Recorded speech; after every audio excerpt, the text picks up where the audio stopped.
Is there a housing market crash ahead? The housing market is like a roller coaster. It goes up, it goes down. We had crazy high prices and bidding wars. Buyers were desperate, sellers were ecstatic. But things are changing. Mortgage rates are way up. That means borrowing money is more expensive. Buyers are getting priced out. Houses are sitting on the market longer. Does this mean a crash is coming? Not necessarily, but it does mean we need to be careful. Don't overextend yourself. Make smart choices. Remember, your home should be your sanctuary, not a source of stress. We'll dive deeper into the details in the following sections. Stay informed, and you'll make the best decisions for your financial future. The mortgage rate roller coaster, a wild ride for buyers. Remember when mortgage rates were super low? Those days are gone. The Federal Reserve hiked rates to fight inflation. That's good for the economy overall, but tough on borrowers.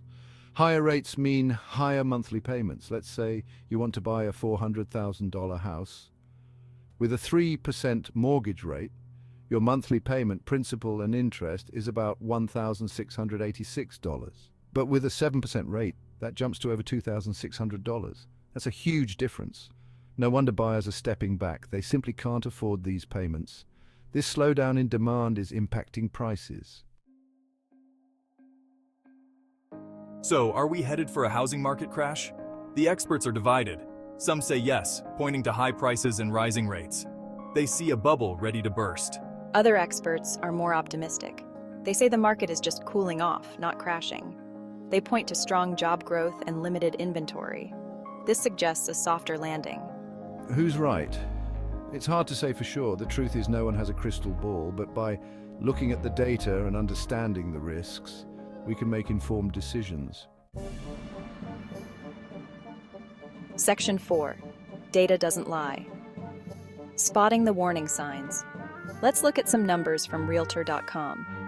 In many areas, home prices are falling. The number of homes for sale is rising. Homes are staying on the market longer. These are all signs of a shifting market.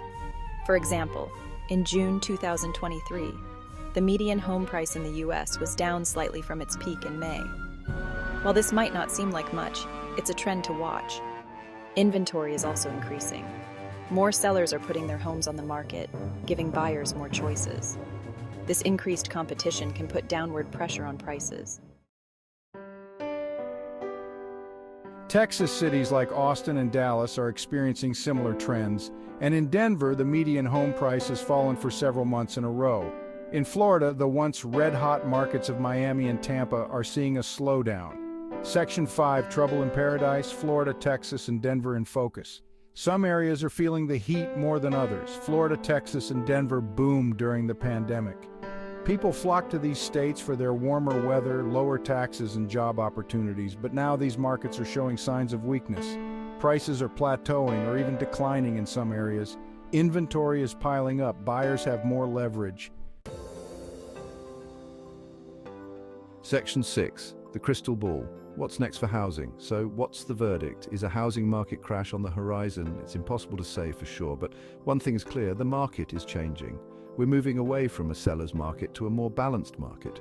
Buyers have more power. Sellers need to be realistic about pricing. The best advice? Stay informed. Do your research. Don't panic. If you're a buyer, be patient and don't overextend yourself. If you're a seller, be prepared to adjust your expectations. Remember, the housing market is cyclical. What goes up must come down. But with careful planning and smart decisions, you can navigate the ups and downs and achieve your housing goals.